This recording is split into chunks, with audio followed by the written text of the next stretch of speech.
Let's look at question number 5 for the AP Chemistry 2025 FRQ. So they give us two Lewis diagrams. They give us a diagram of compound X and then compound Y. They give us the respective molar masses, and then they give us the respective boiling points. Part A says, based on the Vesper theory, predict the geometry around the silicon atom in compound Y. So if we take a look, we have silicon right there in the middle.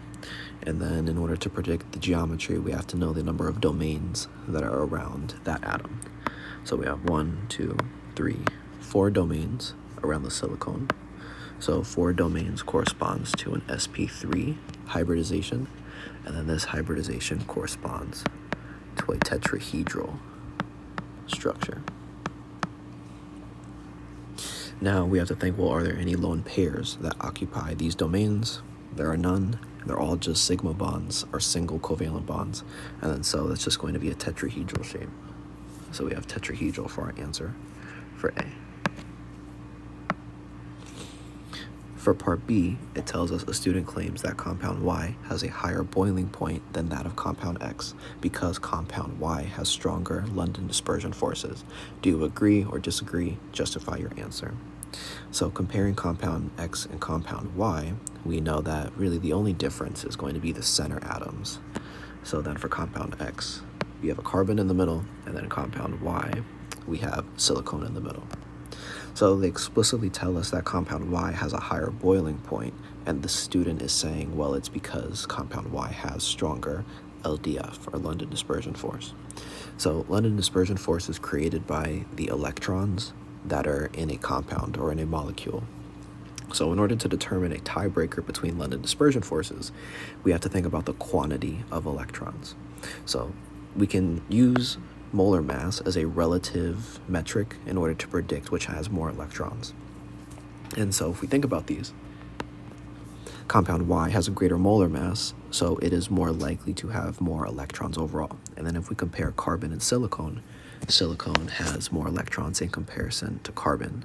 So because of this reason here, we're able to predict that the reason why compound Y has stronger LDFs compared to compound X is because silicon has a greater number of electrons.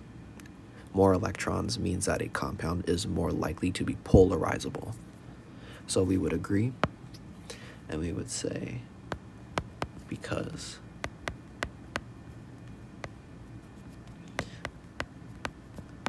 compound Y is more polarizable,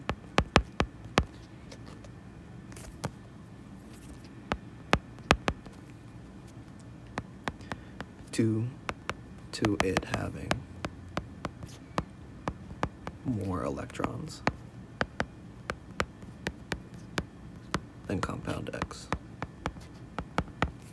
And then so that would be a correct justification. You can talk about there being more electrons, or you can just simply say that, well, one has a greater molar mass, so it has more electrons. Both of those would be good explanations or justifications for why you would agree with the student's claim.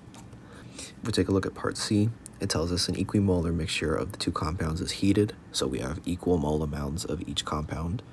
They are going to reach a temperature of 82 degrees Celsius.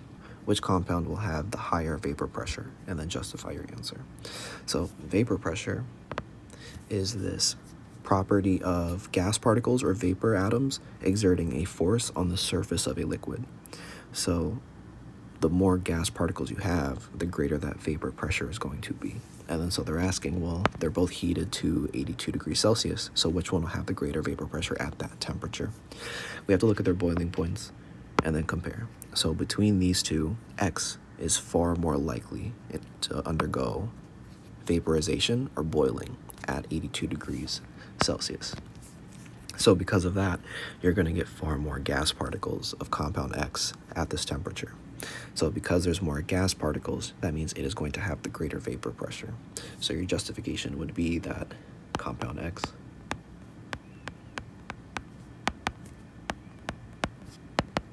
has the lower boiling point.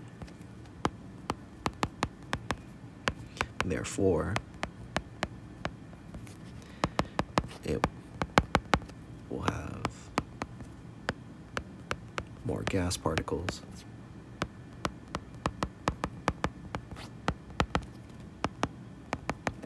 temp,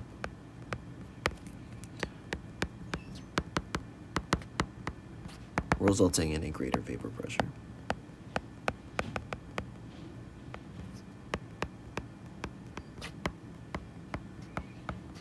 And that would be really solid as a response for part C. For part D, the last part here, it tells us the mixture is heated to 198 degrees Celsius in a sealed, rigid 12.5 liter container, at which point both substances are gases and the total pressure in the container is 2.3 atmospheres. Calculate the number of moles of gas particles in the container. So they're giving us everything we need in order to use the ideal gas equation. They give us volume, they give us temperature, and then they give us pressure. It's asking us to calculate the number of moles. So then the only thing we have to really reference is our equation sheet in order to find the gas constant.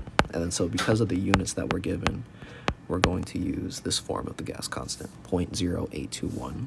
And then that's atmospheres times liters divided by moles times Kelvin. And then so we have to convert temperature into Kelvin. And then so we have 273 plus the 198 degrees Celsius. It's going to give us 471 Kelvin. So then we set up our equation, PV equals nRT. We rearrange to solve for N. So then we get pressure, which is then 2.30 atmospheres, multiplied by volume, which is going to be 12.5 liters, divided by our gas constant, which we said was going to be the 0.0821. Be atmospheres times liters divided by mole times Kelvin, and then multiplied by our temperature value, which we just found to be 471 Kelvin. Keeping sig figs in mind, our answer is then going to come out to be 0.743 moles as our answer then for part D.